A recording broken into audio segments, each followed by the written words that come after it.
Today, Wednesday, December 10th, 2025. Today, EON is brought to you by the LA Dodgers. They just won the World Series, and I put a video of last year opening day how good they were, all these names, and Mookie and Freddie Freeman didn't play, and it said they're really good without them, and then obviously with them they're much better, and they win the World Series. Obviously, it was pretty as far as the game was concerned, but it wasn't easy. There were teams that were on their tail, especially the Blue Jays. And the regular season, they weren't dominant. They didn't win 110 games with ease. No, they didn't. But they were the best team, and everyone knew it, especially on paper. And what they won the World Series. So in the offseason, so the day after, I think it was a couple days after, I meet someone who talks about how, they're going to be stuck with guys when they get old. And I said, I don't know. They're going to probably replenish these guys, and these guys are not taking up much when the team gets valued more. We'll see about the CBA. That'll be something very underrated. And barring anything drastic as far as the owners losing a ton of money, we expect to be aggressive. So they get Edwin Diaz, definitely the most prized reliever in free agency. And they get and he's probably, people say he's the best closer in baseball. And Edwin Diaz was offered by the Mets the same money, virtually, and nobody's denying these reports, that he was offered kind of the same money. They both had bad taxes, and he just goes to the Dodgers. The Mets were the Mets were willing to spend the same money as the Dodgers, and he decided to go to the Dodgers. And everybody can say whatever they want, okay? Here's the thing.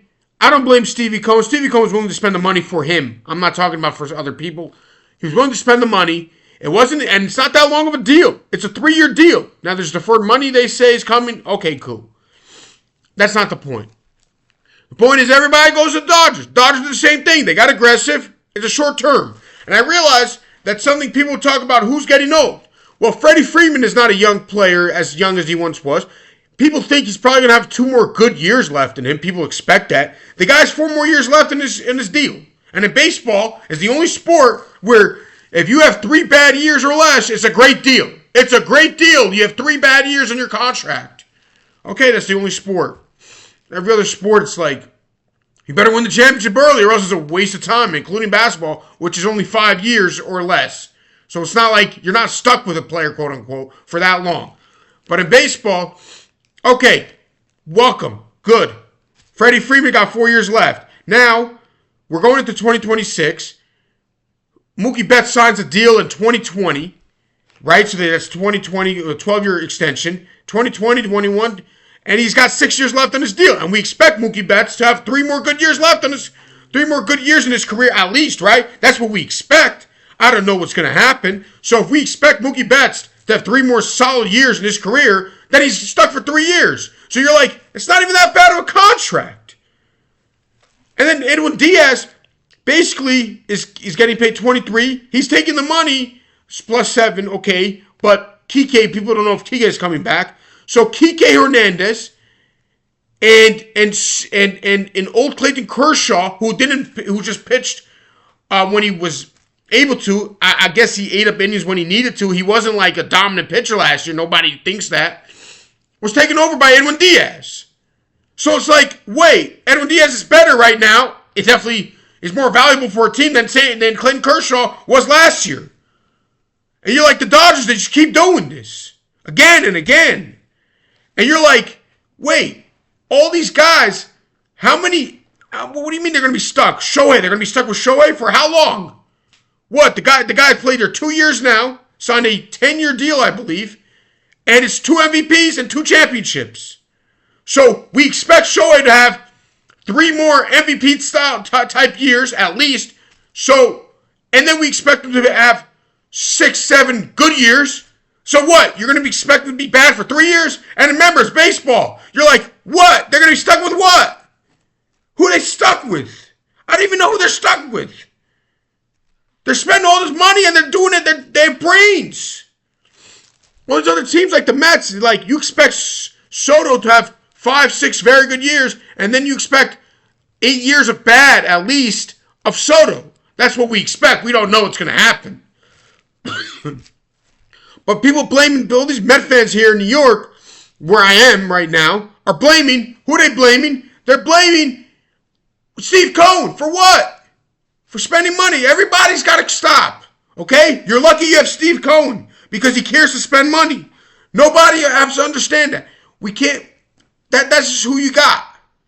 Okay? You can't stop crying about the fact that, like, oh, he's not this, he's not that. So what? Okay? You don't have the Dodgers. But you have a guy that cares. And the guy was willing to spend money on Edwin Diaz. It's not his fault Edwin Diaz said no. Well, it's his fault, the environment. What? Did they sign Juan Soto? They signed Francisco Lindor? And Pete Alonso, they're not willing to go many years, I hear, but they were willing to spend Pete Alonso. Pete Alonso last year for his 1 year, or his 2 years, and he opted out, obviously. After one, has the highest, was the most paid 1 year player as a first baseman in the history of the game. What do you mean? He spent money on Pete Alonso. He didn't spend how many years on Pete Alonso, but he was willing to spend money on Pete Alonso. And I bet you he's willing to give him a crazy contract for a 5-year deal.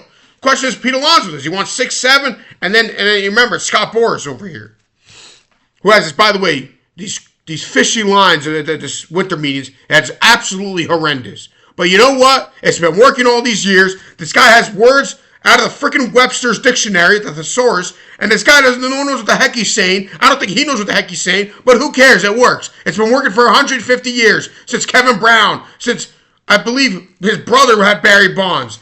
It's been working for 100 years, his contracts. So good for him. But, dude, all his stupid lines. But whatever. That's a story for another day. But Met fans, what are you complaining? You're complaining Edwin Diaz didn't want to be here. Good. It's not Stevie Cohen's problem. It is his problem that he has to replace him. But it's not like, it's his fault. He didn't want him back. He did want him back. He's tried to spend the money to get him back. And everybody wants to go to the Dodgers now. Everybody. If you're getting paid in the ballpark, go to the Dodgers. It's fun. Taxes suck, but it's fun. Because they're winning, and something's going on there that everybody wants to be there. And nobody expects, everybody thinks they have a good prospect. Everybody thinks everybody believes they're good. But we'll see. We'll see. The only thing stopping them is barring the CBA having its high cap next year, which could kill them very fast. Which I don't see it, but we never know. You never know. And number two is this guy's hedge fund could have a bad day, just like the Wilpons with the Mets, even though the Wilpons were never the Steinbrenners. But you get the point. The hedge fund could have a bad year, and then suddenly, they're not spending money anymore. But barring that, I don't see the Dodgers slowing down anytime soon, ever. They have the Tampa Bay genius in Friedman, Tampa Bay Rays, genius in Andrew Friedman, who has all the money. So it's literally like this geek with money. And it's whatever. I just, good for them. Good for them that they care to win and they actually are good at it, and they have a balance of genius and just doing whatever it takes to win. And I got to give them the credit for it. And that's all I got to say. But as far as Scott Boras is, you got to stop with those cringy lines, bro. Okay. I guess you can't expect the guy to be that successful who's been doing it for 100 years to stop. You can never expect him to stop. And talk about what did he say about a tale the other day about Scooble? Get out of here. It's pathetic. Good for him, though. I mean, he's the best agent, maybe in sports. So, what are you going to do? All right. Have a great day, everybody. Thank you. Subscribe to my channel, RAF26.